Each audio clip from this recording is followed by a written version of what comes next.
We'll start with the Nadabindu Upanishad today.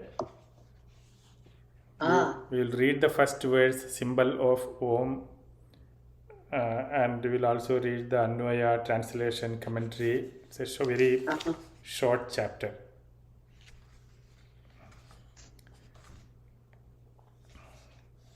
Before we begin, we will just chant Om using the three syllables A, U, and Ma for 3 times.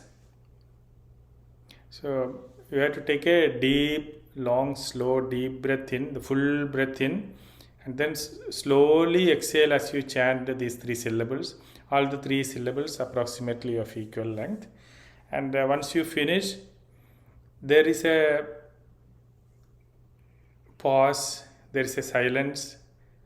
During that time, we will be slowly inhaling the next breath, deep breath in. Take your time, no hurry to immediately chant the next term. Very gently, slowly take deep breath and then again chant the next term. Like that, 3 times we will do together. Okay, sure, yeah.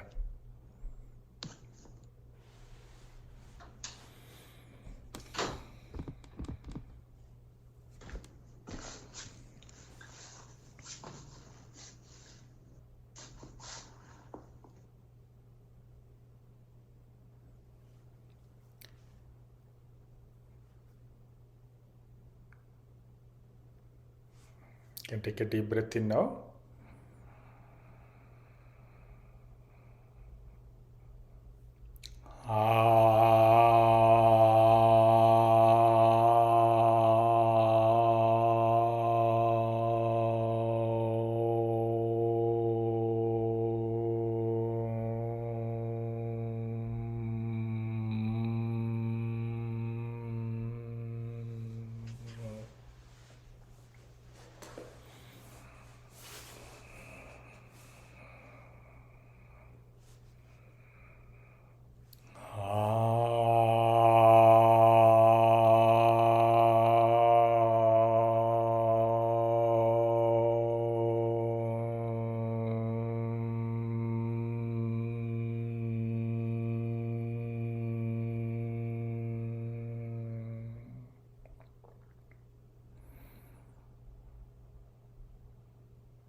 Continue to remain with your eyes closed.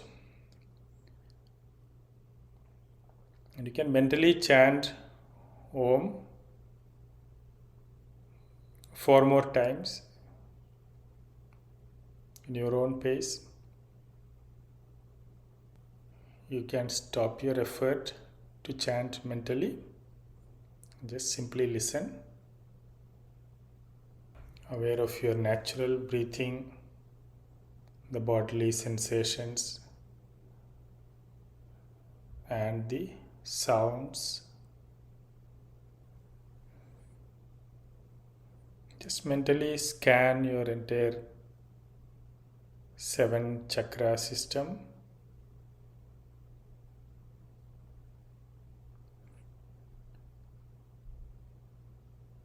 From the base of the spine till the crown.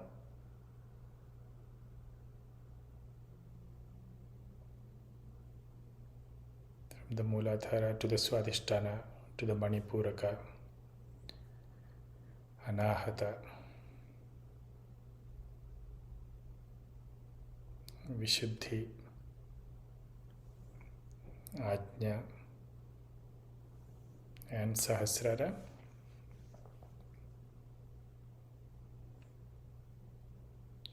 Just 4 to 6 inches above the head,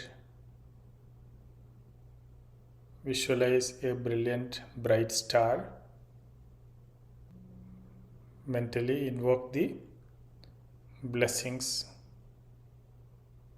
of your Ishta Devata, your favorite deity.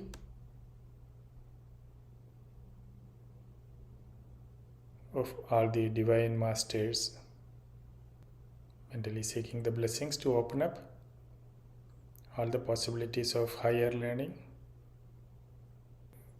You can mentally repeat this affirmation after me, keeping your attention focused above the crown, 4 to 6 inches above the head.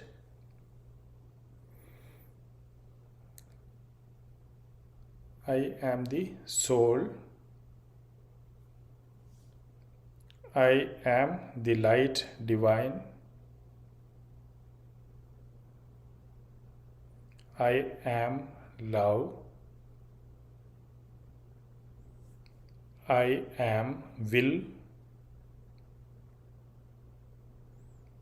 I am perfect design.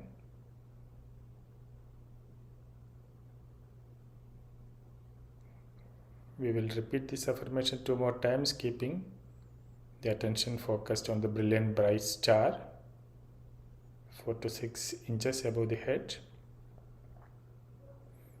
I am the soul. I am the light divine. I am love. I am will. I am perfect design. Repeating one more time. I am the soul.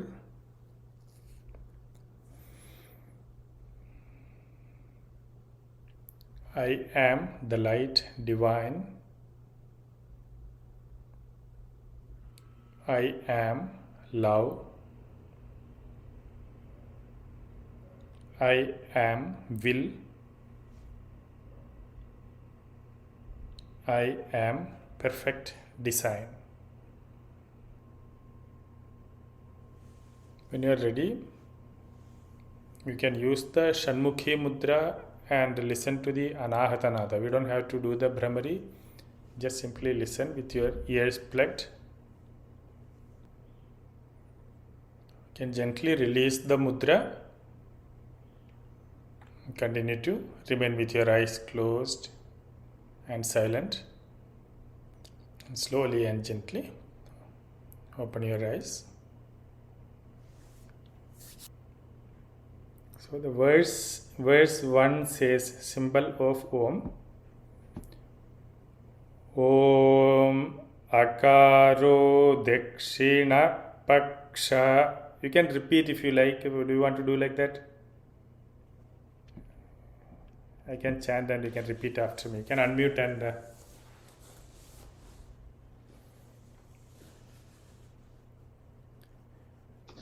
look at the notes and follow. Where are we starting again? This. Verse 1, symbol of Om. It's on page 14 in this book.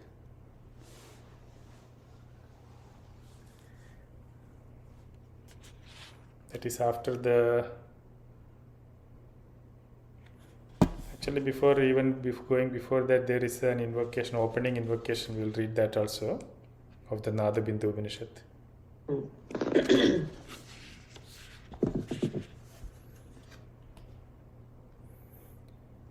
Vairajatmopasanaya. Vairajatmopasanaya. Vairajatmopasanaya. I don't think that sa needs a dirgham there. Pasanaya. Sanjata Jnanavanhina. Sanjata Jnanavanhina.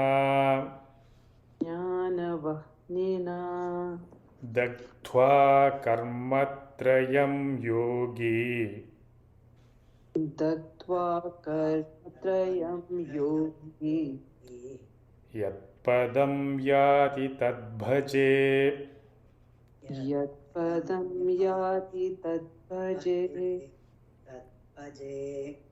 ॐ वाङ्मे मनसीति शान्तिः ॐ वाङ्मे मनसि शान्तिः.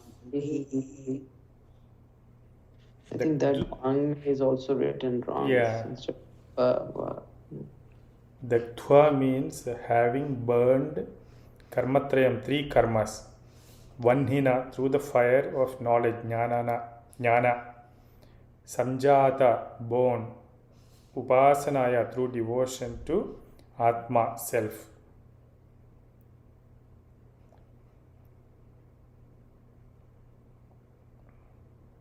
Upasanam. Upasana is like Upasana, sitting next to it. Yeah. So that word Upanishad is again sitting next to the Guru. Vairajat, derived from Viraj, Brahma, Yogi, Yogin, adept in yoga. Yati goes to Yat Padam, that seat, Tad Bhaje, where he worships. Om, the cosmic primal sound. Iti, let there be.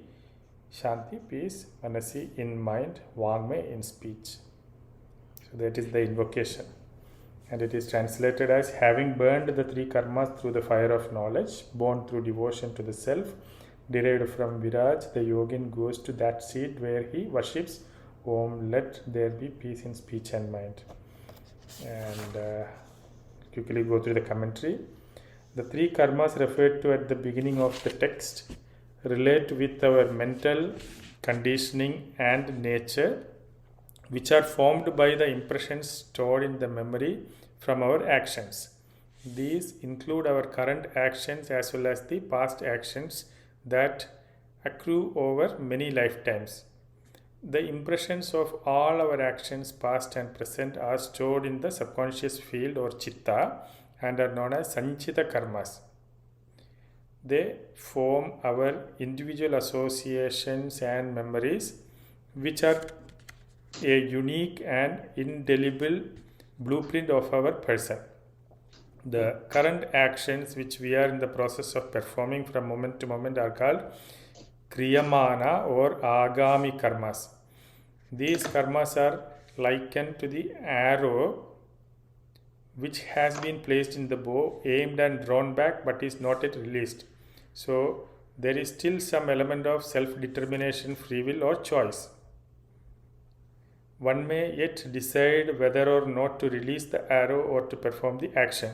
The accumulated actions which have ripened and are ready to be expressed are called prarabdha or destined karmas. They are unchangeable and must simply be enjoyed or endured when their time comes. So it starts by explaining about the different types of karmas. The three karmas. Sanchita karma, agami karma, and then prarabdha karma. So those three karmas, it's clear, right? Very simple, directly. Shall we move on to the next paragraph? Mm-hmm. You don't have any questions from that, right? Yeah, it's explanatory. Yeah. Karma is the basis of human bondage. Every action we perform is stored in the consciousness in the form of an impression or samskara. Hence the words samskara and karma are often used interchangeably. No action or karma is ever lost, disappears or goes away. All the karmas are there in their store, even though we may forget about them or think they are gone. The ultimate goal of all yogas and all sadhanas is to attain liberation from the bondage of karma. Therefore, the yogin who has burned through these three karmas by the fire of Brahmajnana, knowledge of the transcendental consciousness, born through devotion to the self, goes to the seat of worship. In this sense, worship is not a state of prayer or praise, but a deep and abiding affinity with the divine source of all existence. Keeping this aim in mind, the Rishi or revealer of the Upanishad says, Om, let there be peace in speech and mind, for this is the condition necessary to confer this teaching on Nadabindu from master to student.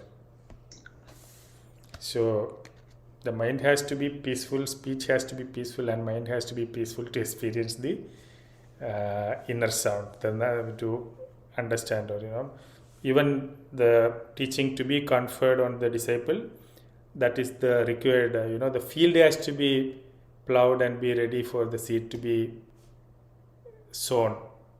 That is what here is meant by.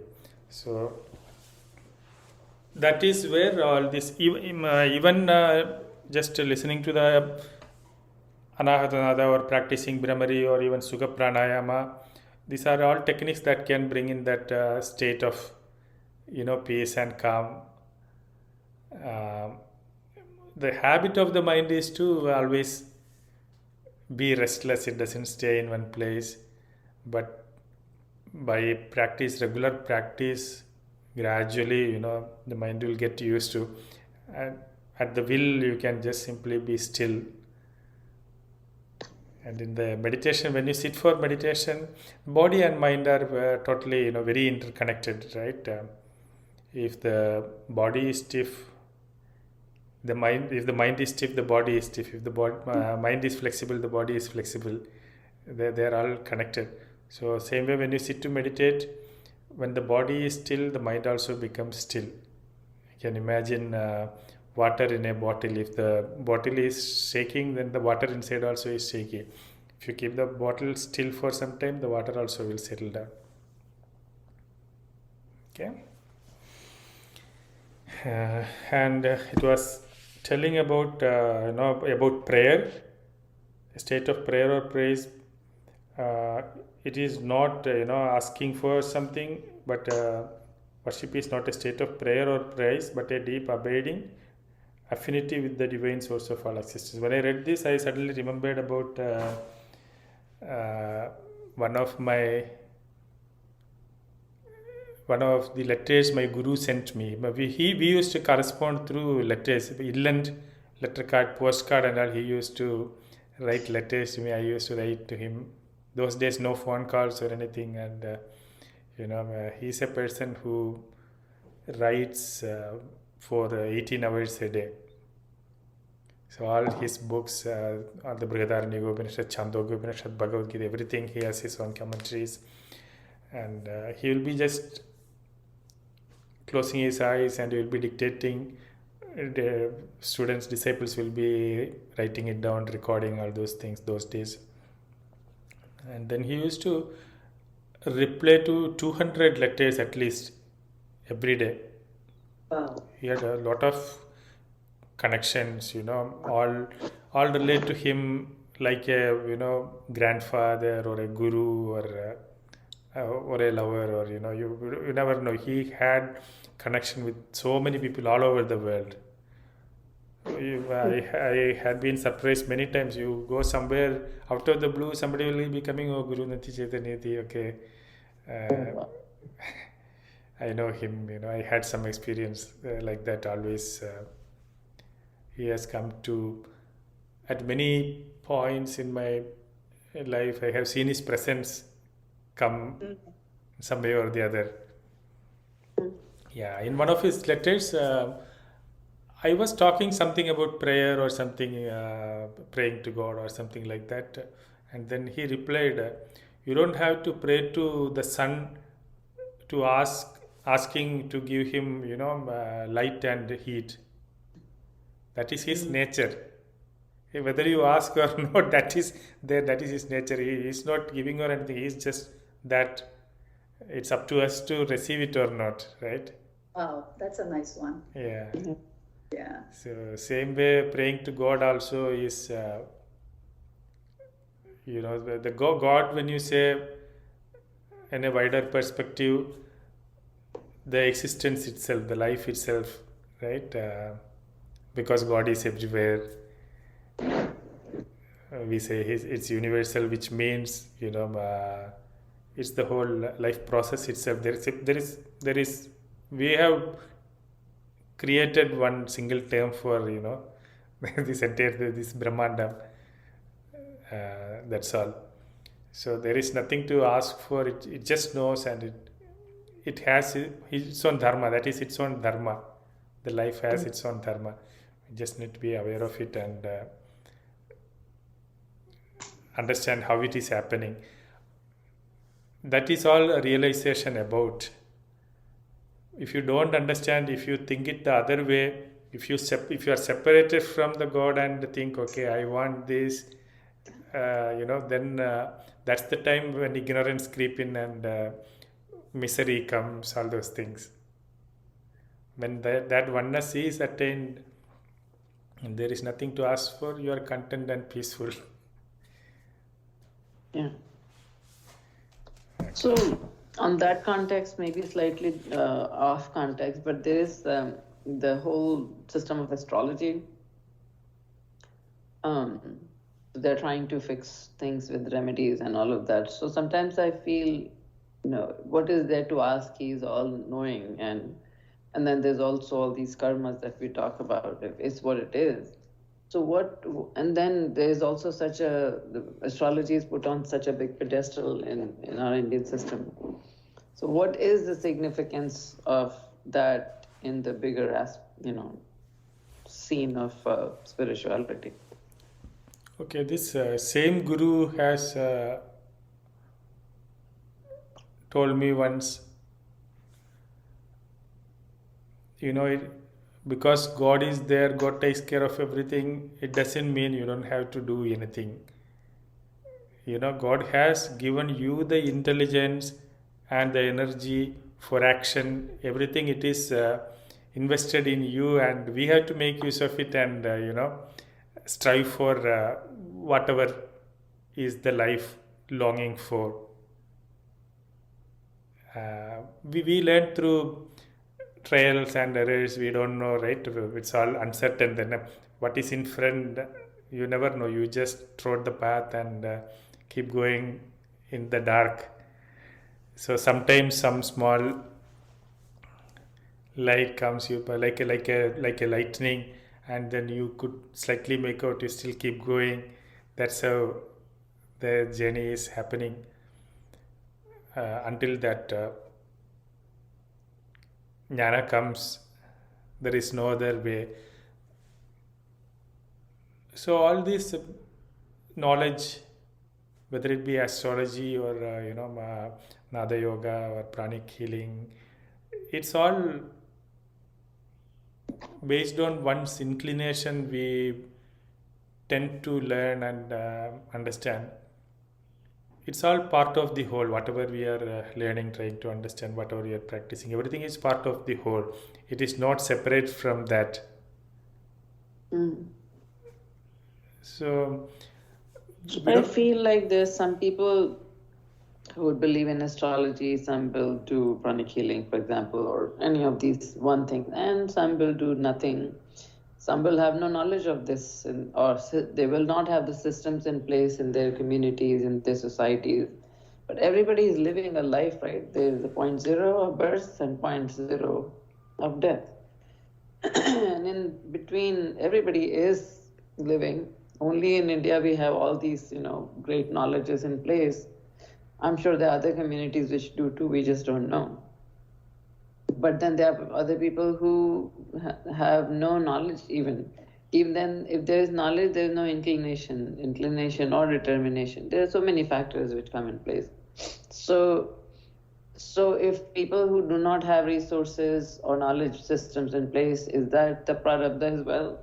So, or just because we know whether we do something about it or not, so whatever is happening for each category of people, it's what it is. Nothing could have been differently right now. Right, yeah. All those knowledge that is available, that had been gifted to the humanity, it is not mandatory to know the truth, the reality. It's good to know them if you are, interested, if you are inclined towards that. Otherwise, without any of these things, you can still be enlightened. Uh, so, since you specifically mentioned about astrology, astrology is like a science. It's someone seeing from a different height. I'm sitting here and I'm looking at the road outside. I see a bullock cart coming from a faraway distance, and then I'm able to guess, okay, that one bullock cart will come here, reach here in another 30 minutes. Okay, I'm predicting about a future possibility. But I'm sitting under a tree and watching this. But that path, that road is not fully in my vision. I just happen to see one part of it. Somebody is sitting on the top of the tree and he is able to see the full path. And he noticed that the bullock cart stopped somewhere for some time. They are not proceeding, or they went back. Then the person sitting on the top, he is able to say, no, bullock cart won't come in 30 minutes. He is able to predict, but I am not able to see that.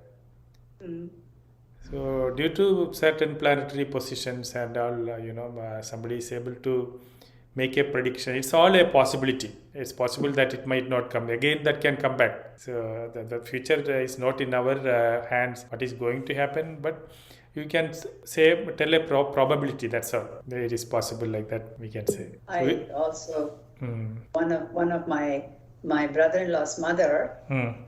She used to say that astrology, the way in India, the astrologically things are matched is they have the two partners, and then if one's time is good, the other person's time is not good, and they'll choose those where there is a support for the person either way while matching. It's not like astrology is perfectly matched. Oh, this is perfect, excellent. No, everybody has troubles, but one of the partner is in a higher state at that time, the other one is lower. So the higher state person can bring the lower state person up, and it can be vice versa. So the partners are chosen. That is matching astrologically, whether they are, that's one of the things she said. Another thing she said also is knowing this astrology gives you some kind of a handle to foresee if something is, that if something is changeable for you.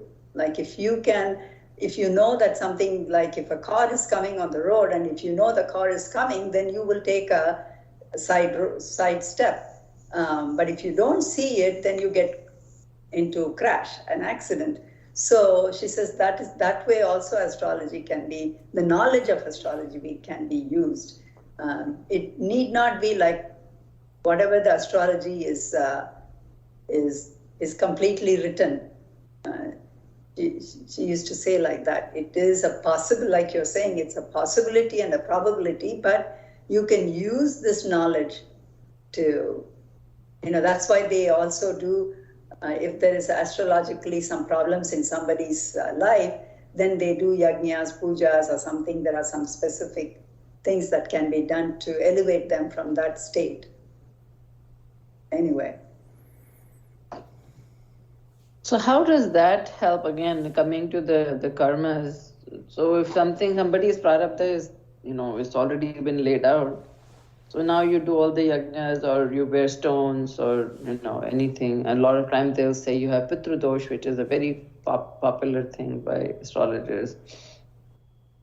So there is a law called law of gravity. Right? If you throw something up, it has to come down back to the earth. But if you cross that border, then it is no more comes under the law of gravitation, but the law of levitation. It will just, if you go to moon, it's a different gravity, right? If you cross the border of the earth's gravitational pull, then you won't fall down, you just float. So same way, there is a certain state of mind and understanding level where you are bound by the astrological knowledge, but there is a knowledge that can release you out of relieve you out of that law. Yeah, especially when you come to spirituality, it doesn't really apply to you. We don't have to give so much of importance. It's just for fun. You can, look at it and enjoy, have fun. Otherwise, our life should not be, based or dependent on such things. Even the one person's astrological chart, how is it made based on the time when he or she is born? Even that may not be accurate, exact. Right? It all depends on. What is the time of birth anyway? Like, I can never understand. So when do you determine that somebody is born? Exactly, yeah. Well, that's a side discussion. Sorry, I don't know what that thought. Yeah, we'll move on to the verse 1 also. Om akaro dakshina paksha ukarastuttara smritaha makaram prichhamityahu dharmatra tu mastakam Rarthamatra. Makaram puchhamityahu tu mastakam. You can repeat one time. Om akaro dakshina paksha. Om akaro dakshina paksha. Ukarastuttara smritaha. Ukarastuttara smritaha. Makaram prichhamityahu. Makaram prichhamityahu. Arthamatra tu mastakam. Arthamatra tu mastakam. Akara, sound A, smritaha, is declared Dakshina Pakshaha, right wing. Akaram is the right wing. Om, sound of Brahma. Ukara, sound U, Uttara, left. Makaram, sound Ma, Pucham, back, the tail portion. Arthamatra, half syllable. Ahuhu is said, Mastakam, head. A, U, and the pause. It's mentioning about that. Compared to 4 different directions or sides of Om. A, U, and the Arthamatra. The bindu above the Om. Once you write Om, there's a bindu on the top of it, right? So that is the Arthamatra. That is the head, Mastakam.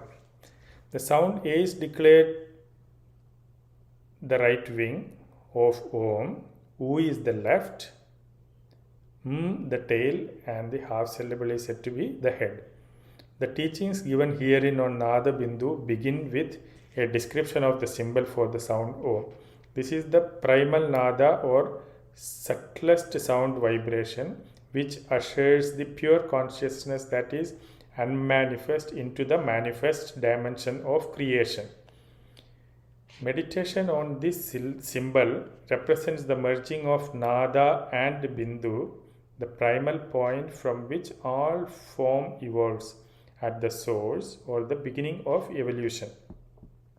Nada Bindu is the exact point of transition when creation begins to unfold from its source, the pure consciousness, and then again when the manifest creation dissolves back into the unmanifest source. Therefore, in relation to Nada Bindu, there are two ways to meditate upon Om. The first way is through the path of Nada, hearing the sound or repeating the sound. The second way, the path of Bindu, whereby the practitioner focuses on the form or symbol. In this verse, the second way is given precedence. The symbol or form of Om is described here in relation to its three letters A, U and M, which form the symbol in the Sanskrit or Devanagari script. So the first verse starts with describing about the Om syllable. We'll take it gradually, chapter by verse, chapter by chapter, or something like that every time. But this is just again, a side learning to understand. Our practice is the actual learning. So for the next week also we will continue with you can stop Brahmari. You need not, if you feel like you can do the Brahmari. If you want to calm down the mind, even Brahmari or Anuloma Viloma Pranayama or just observing the natural breath will help. But you can directly start to practice the inner sound, listening to the Anahata Nadam using the Shanmukhi Mudra. So like I said initially, if the posture helps, to support the elbows so that it doesn't hurt to sit for longer duration. Maybe like to start with 15-20 minutes. If you can sit, it will be great. It'll bring good progress. It's not a long path or anything, you can quickly tread through this if you are able to practice on a regular basis. Oh, that's good. So on this, the first verse that you said, the directions, does it have anything? I quite didn't understand in the Devanagari script how this Dakshin and Uttar works, except the Chandrabindu will be Uttar. But in the puja, in a space, they'll say, face it like this. When you do the nyasas, then it just happens that way, right? And all directions fall. So does that have any connection with this? It can, and also even the sound Om, it is more than it is uttered, it is heard, right? You just listen to it. It is Swayambhu. It just happens on its own once you start listening, and maybe the you listen, you hear, the position is on the left side, U is here, and the Bindu is on the top. The Makaram is on the back side. So it is surrounding your head, how it is heard, and it's all together, you make it the Om sound. So we don't have to imagine anything. That is all more experiential than trying to imagine. Okay, I'll try to listen to the here, nothing like that. Too much intellect. Right. No need for that. But the sounds I feel are becoming just so loud. Anytime I'd stop talking, it's just so much loud sounds happening in. I don't know if it's inside the head or ear or wherever it is. Yeah, you can meditate upon that. Be equanimous and meditate upon that. Nothing wrong, nothing to be scared. So that to balance that, that's why we need other practices like Anuloma Viloma or Brahmari or things like that. Or even Anapanasati. Yeah. So if you can observe the sensations, breath and the sound, Anahata, the inner sound, three things, if we are asking the mind to focus, it will soon come to Layam. So the three things will be focused different meditations one at a time, right? You cannot focus on three things at the same time. Right.